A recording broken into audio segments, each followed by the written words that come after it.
Hello and welcome.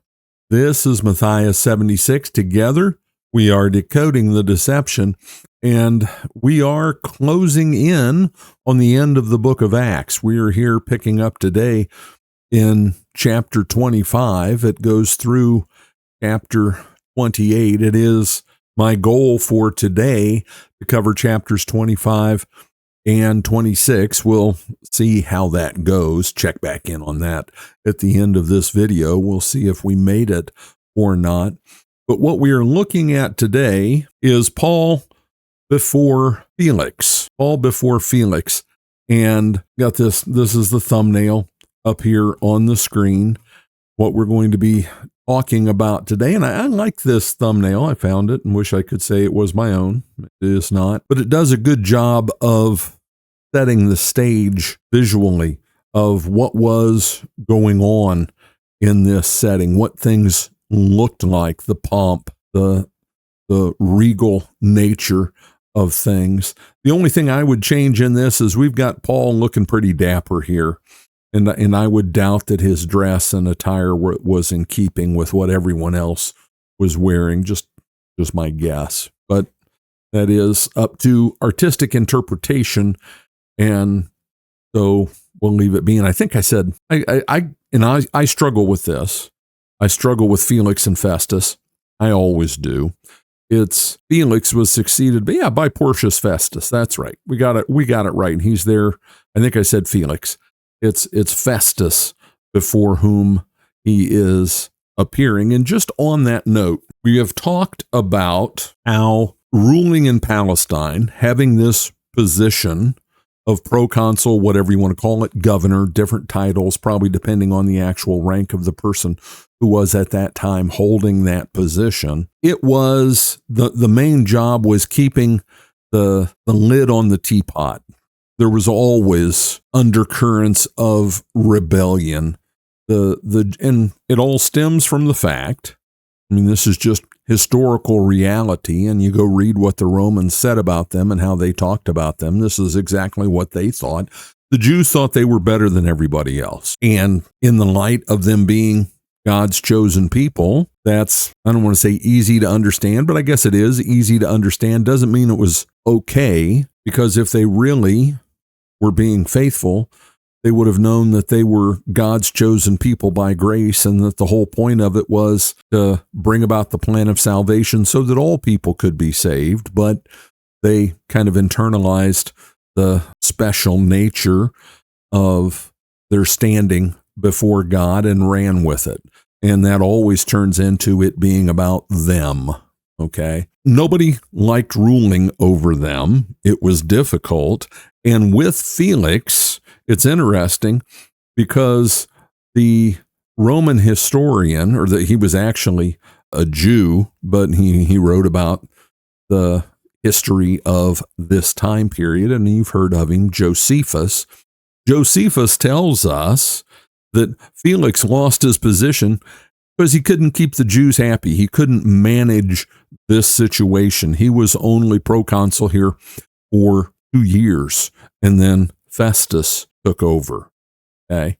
So these underlying currents of political intrigue that we've been talking about, they are the very thing that undoes Felix. But what is it Felix does going out the door? He's still trying to curry some goodwill.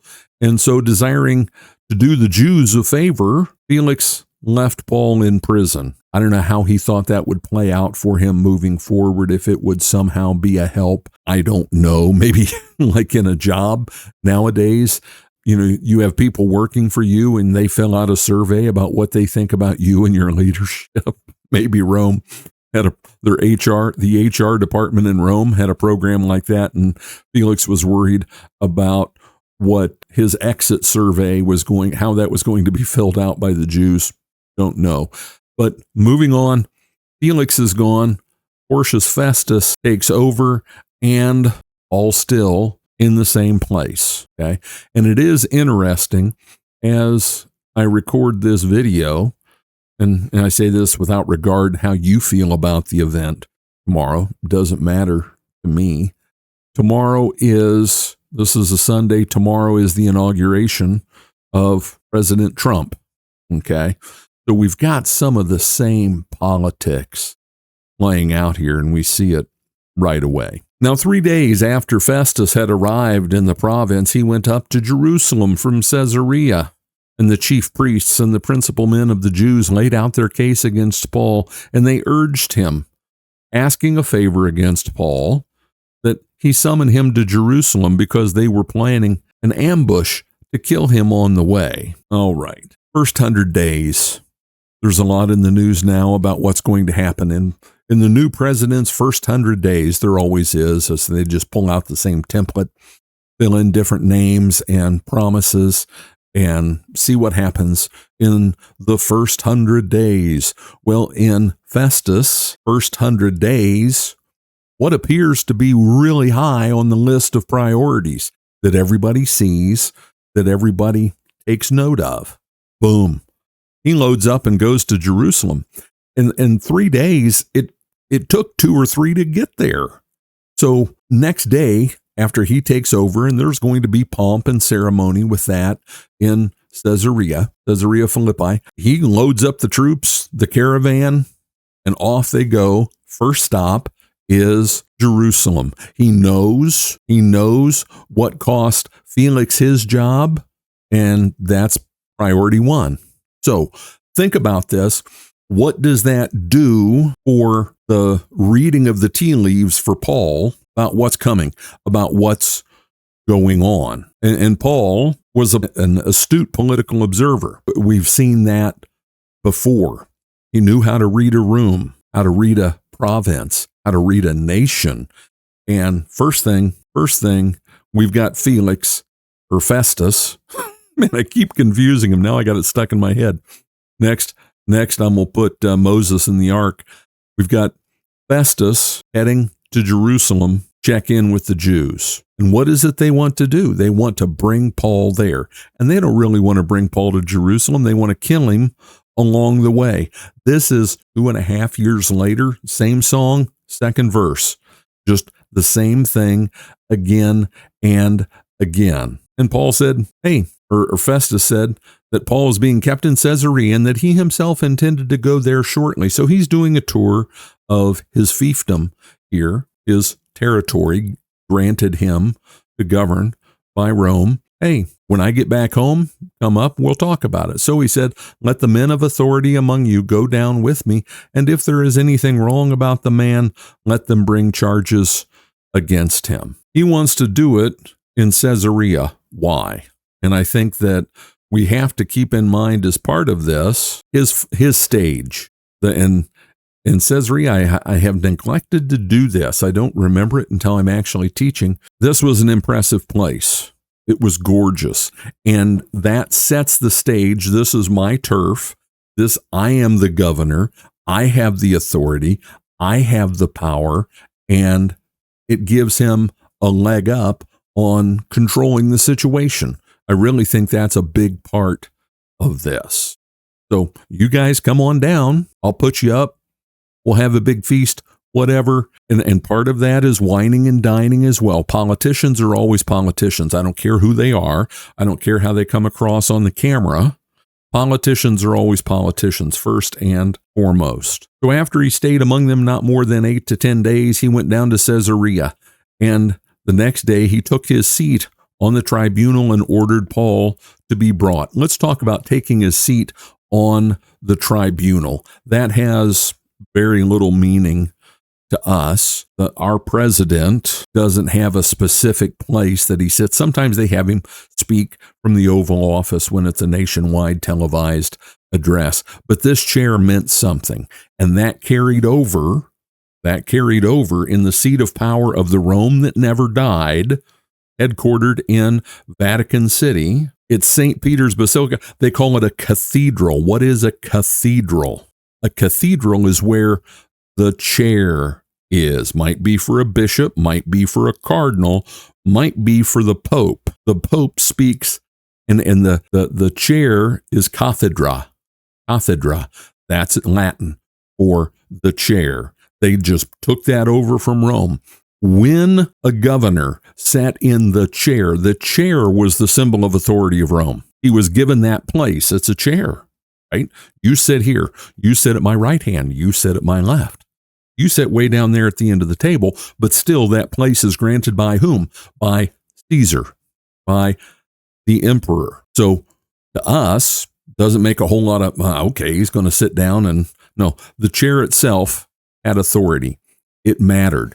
Nobody else could sit in that chair. So he took his seat on the tribunal. Court is open. Court is open. When he speaks now, he's speaking for Rome. And in Catholicism, and you have to understand this, when the Pope speaks ex cathedra, from the chair, Roman Catholicism doctrine teaches that that's the same authority as if the heavens opened up and God spoke. So the Pope can say whatever he wants. I've always said this to people. The Pope can say anything he wants when he's not sitting in that chair. It's when he sits in the chair that what he says matters. Okay? They just took that right over from Rome. And if you don't follow me with the Rome that didn't die, go check out my Revelation videos because it's all there. We live in the Rome that never died, and everyone's oblivious to it. When he had arrived, the Jews who had come down from Jerusalem stood around him, bringing many serious charges against him that they could not prove. Same thing. They're just throwing out charges, hoping that it will move him to bring him down to Jerusalem or move him to execute him himself. Paul argued in his defense, neither against the law of the Jews, nor against the temple, nor against Caesar have I committed any offense. You notice now Paul throws in Caesar. You can get the feel for where he's ready to go. He's thought this through, prayerful contemplation, Spirit's talking to him. He knows where this is going to go, but he's elevated things, not in the mind of the Jews, He has elevated things in the mind of Festus. He's bringing in Caesar. But Festus, wishing to do the Jews a favor, said to Paul, do you wish to go up to Jerusalem and there be tried on these charges before me? I refer to the modern justice system as the injustice system. By and large, it is. It's weighted against the poor and the underprivileged, and it's played in positions of power for those who are in power. Okay? When Festus says this, Paul knows exactly what he's doing. Nothing's changed. Felix is gone. Festus is here. It's the same thing. He's kowtowing to them because he's trying to keep peace. And if I stay here, I'll end up dead. And Paul was okay with ending up dead, but he had a mission. And that was remember, Jesus stood next to him and said, you're going to go to Rome. You're going to proclaim me before Rome. Do you wish to go up to Jerusalem and there be tried on these charges before me? But Paul said, I am standing before Caesar's tribunal. There, that tribunal again, the chair, where I ought to be tried. To the Jews I have done no wrong, as you yourself know very well. If then I am a wrongdoer and have committed anything for which I deserve to die, I do not seek to escape death. But if there is nothing to their charges against me, no one can give me up to them. I appeal to Caesar. Then Festus, when he had conferred with this council, answered, to Caesar you have appealed, to Caesar you shall go. This is big stuff. This is a powerful scene here. The whole thing of appealing to Caesar, historians believe it existed for this very reason. A Roman citizen could get a raw deal out in the provinces because the local governor was trying to keep peace with the people who were there or had been swayed by them in some way, bribed, who knows. So Roman citizens, like Paul, had the right to appeal to Caesar. And I can guarantee you that when Festus heard this, his heart dropped. He went, oh man, because what does that say about him? How does that look when a case gets taken up to the next level? And this isn't like our judicial system with just courts, one having higher rank and moving up and moving up and moving up. This is politics. They didn't separate politics and the court the way our system claims, emphasis on claims, the way it claims to. No, this made the ruler look suspect. It brought attention in an area where I can guarantee you he didn't want any more attention. He knew why his predecessor had left. Okay? He appealed to Caesar, and you notice he doesn't just say right off, "To Caesar you have appealed, to Caesar you shall go." He confers with his council, and there wasn't an out.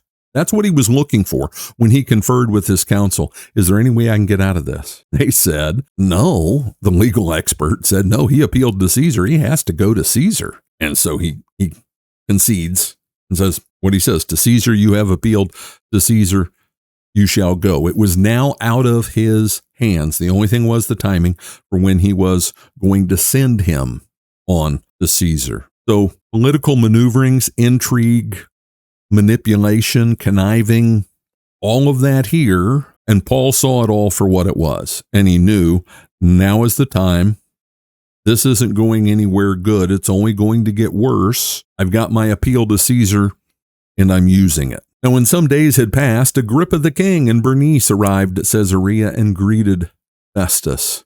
And every time I read Festus, I always think of those of you who are old enough, Gunsmoke, the deputy Festus. The first deputy to Marshal Dillon with a limp was Chester. My sister had a cat named for him.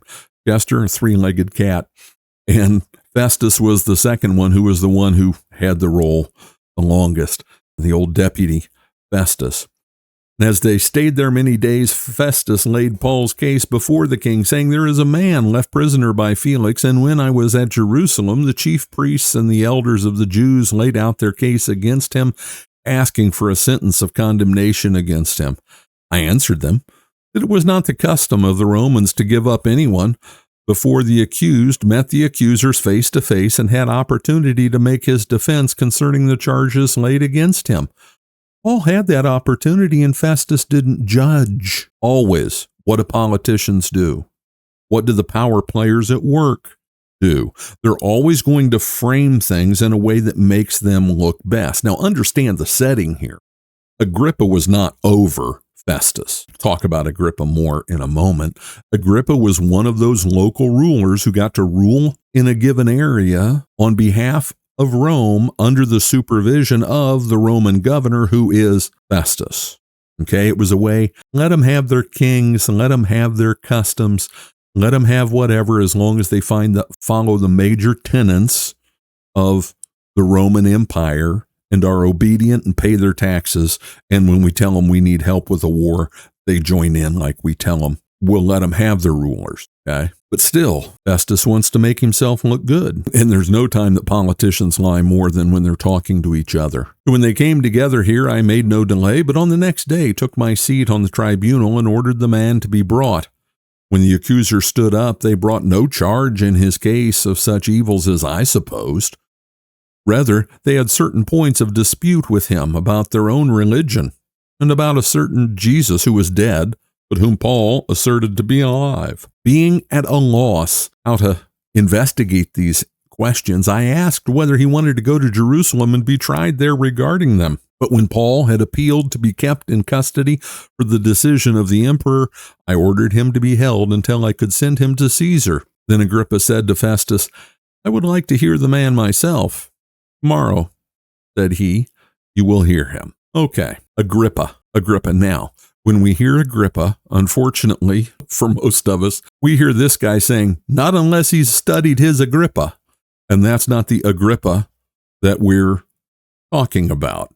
It has nothing to do with Inigo Montoya, Capafeo, and Thibaut, the different sword fighting techniques that Wesley and Inigo Montoya talk about in the greatest sword fight ever. Agrippa.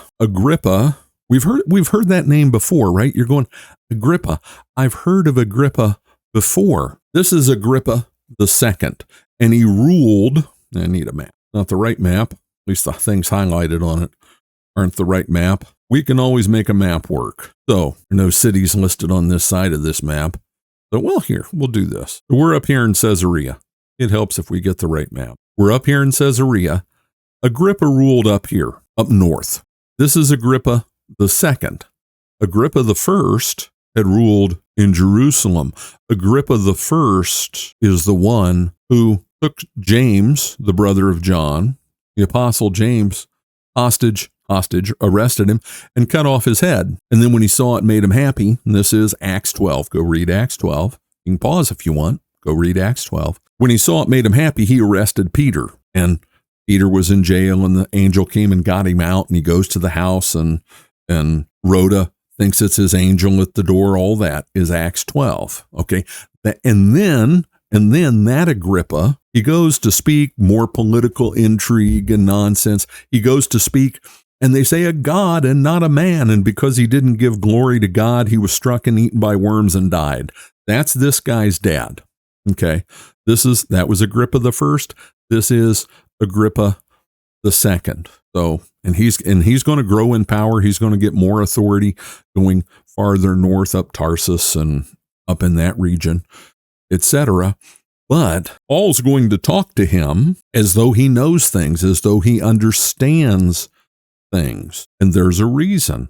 But let's think about this. The Agrippa Paul is speaking to here is the son of the guy who just at a whim cut off James' head and then arrested Peter with intention to do the same thing. That's who we're talking about here, okay? These things are connected. Let's go down here to verse 18. When the accuser stood up, they brought no charge in the case of such evils as I supposed. I talked before on more than one occasion.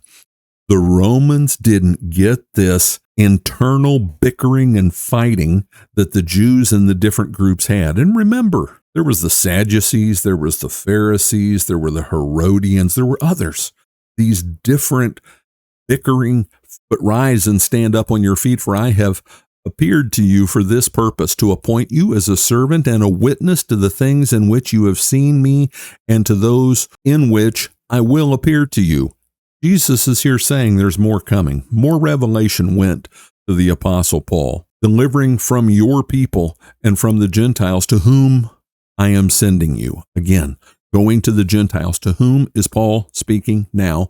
Where is he speaking? He's speaking to the Gentiles, to the rulers and authorities, the powers that be, to open their eyes so that they may turn from darkness to light and from the power of Satan to God, that they may receive forgiveness of sins and a place among those who are sanctified by faith in me. That is a very full, complete, detailed presentation of the gospel. First and foremost, God desires that all men be saved and come to a knowledge of the truth. So the word needs to go out. The best way for that word to go out is for it to go out on the biggest stage before the most powerful people. And whether it's Caesar, and who was Caesar at this time? Nero was Caesar at this time. Whether it's proconsul or Agrippa or Caesar, they are going to react to that word just like Ed, the guy you meet at the local Quick Mart. They're going to receive it with faith, or they're going to reject it and be hostile to it. The difference between Ed at the Quick Mart and Nero is, or Festus and Nero have a whole lot more power to do you harm when they react violently to the gospel. And remember, there are only two reactions to Jesus Christ: love and hate. No in between. We fool ourselves when we think there is an in between, and a careful examination will always show that it's one or the other. It's an either or. So he's quoted Jesus in the appearance on the road to Damascus. Therefore, O King Agrippa, I was not disobedient to the heavenly vision, but declared first to those in Damascus, then in Jerusalem and throughout all the regions of Judea, and also to the Gentiles, that they should repent and turn to God, performing deeds in keeping with their repentance. So he just summarized everything he did. And from Jerusalem, Judea, and to the Gentiles. And he doesn't list off all the places. That doesn't matter here. It's not germane to the situation. Just, I went to the Gentiles. And for this reason, the Jews seized me in the temple and tried to kill me. Let's look at this from the way Festus and Agrippa would hear it. He's saying, I've got this good news. Whether you get the good news or not, or accept that, that's fine. I've got this good news. It's good news. And the Jews hate me because I wanted to share it with these other people too. It's exactly what Paul said.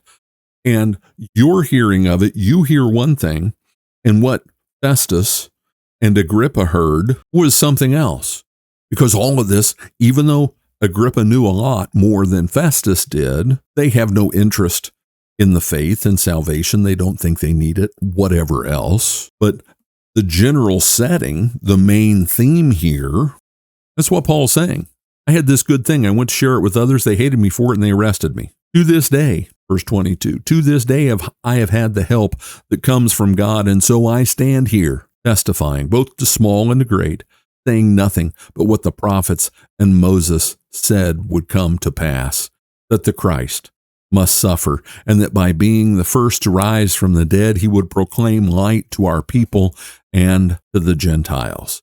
You couldn't have a more succinct, precise, spot-on explanation of what all the prophets in the Old Testament were about than what Paul just gave right there. And no surprise that it comes from Paul. And to what does he refer? Is he taking any credit? This is beautiful stuff. Is he taking any credit? No, to this day I have had the help that comes from God.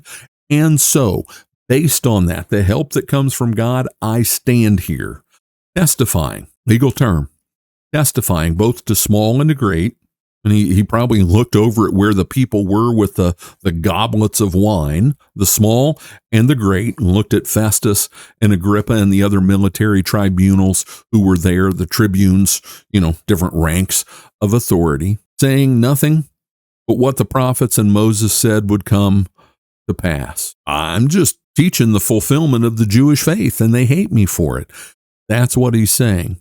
And then he gives this beautiful, spot-on presentation of the whole message of salvation from Genesis right up to this time and even moving forward. And as he was saying these things, in his defense, Festus said with a loud voice, Paul, you're out of your mind. Your great learning is driving you out of your mind. Other translations say mad, driving you mad. Get this. This is the reaction of the powers that be in this world to the gospel. And has anything changed? Has anything changed? No, it hasn't changed today. The world without Christ, the world that is under the dominion of the one who says, all this I will give you if you but bow down and worship me, and make no mistake about it.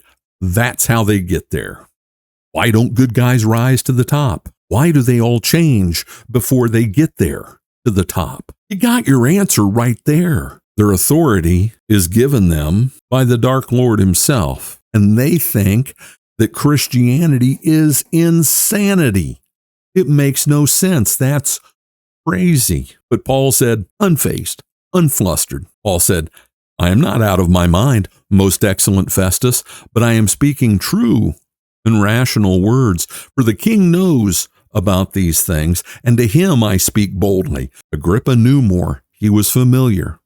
For I am persuaded that none of these things has escaped his notice, for this has not been done in a corner. King Agrippa, do you believe the prophets? The nerve of this guy. He's here. Think of that setting. Think of something like a small football field filled with people with all these pillars and columns around it. All these people there in a setup where voices carry and you could hear everything he was saying there on the spot. He puts King Agrippa, do you believe the prophets? I know that you believe. Agrippa couldn't say he didn't because there were Jews there too. And Agrippa said to Paul, in a short time would you persuade me to be a Christian? And Paul said, whether short or long, I would to God that not only you, but also all who hear me this day might become such as I am, except for these chains. Now, that brings the question with this rendition, was Paul wearing chains or was he speaking figuratively? I think an argument can be made either way because he had a lot of freedom. I don't think Paul was wearing chains, but he was incarcerated. He was locked up. He didn't have the freedom to leave. But just courage. And notice what Agrippa knew. What does he call them? See, we miss this stuff. We miss this stuff. You got to put on your first century hat and think this through. He called them Christians. That term wasn't even really common yet. Remember, they were first called Christians in Antioch, right? The term rarely appears in the New Testament, only a few times. They were called that almost as a slam. Oh, they're those Christ people, Christians. Yeah, wackos. That's the way the world used it, but Agrippa knew about it. These things weren't done in a corner. Paul was spot on. He knew. Agrippa knew these things. And Paul's response, hey, I'm just preaching the word and hoping people get saved. I want you to be like me. Which, speaking to a world that thinks you mad and saying, I want you to be like me in this setting, on this stage, before these people, with everything on the line that was on the line. It's just an amazing scene. It's just an amazing scene.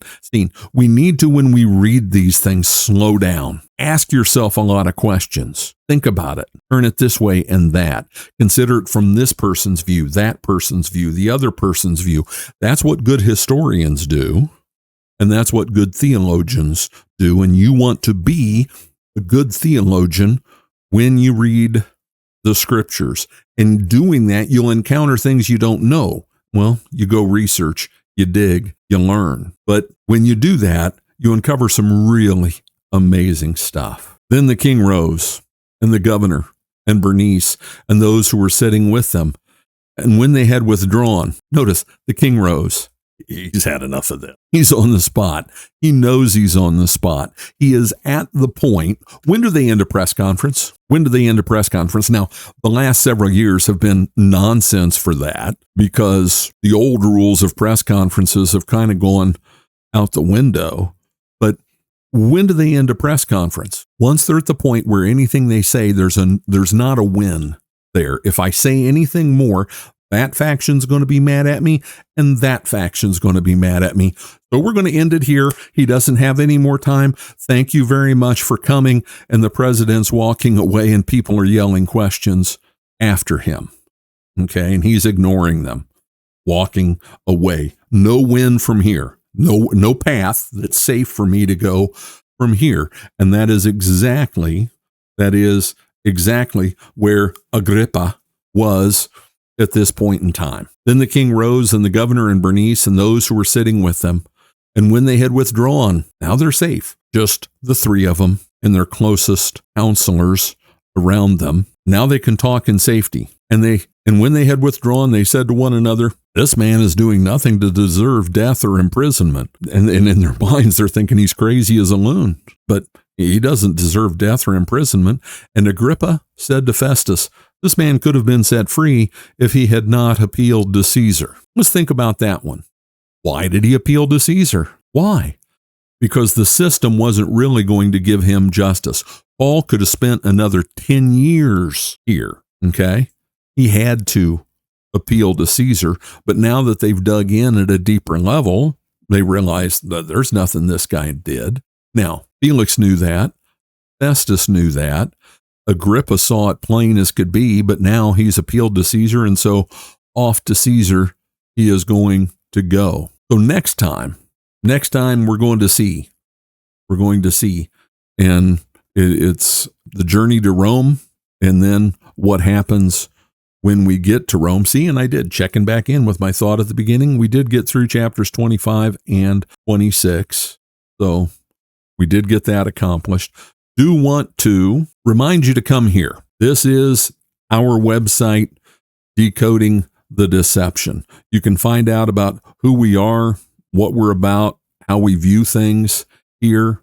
Up at the top, there is a menu, and you can come here and you can find all of our Bible videos, the playlists for all of the books of the Bible that we have covered here. And I do now have Revelation Revisited out here on the website, so you can get to our latest Revelation videos. There are research and resources, things that you can find that are helpful. And if you want to reach out, you can just click right there on that contact link, and you just type in here and you can send us a message. It comes directly to my email. We do love it when you give us that thumbs up. It does matter when you leave a comment. That's great. Love to hear from you here as well. If you've got a question or just something you want to say, you can send a message here through that contact link. Do encourage you. I do encourage you. Share this video with others. No, I did that again. I need to move myself. See, there we go. There's the contact link right up there. I had to move myself so that you could see it. Do encourage you, share this video with others. That's how we get the word out. This is Matthias 76. Together, we are decoding the deception. God bless and have a great day.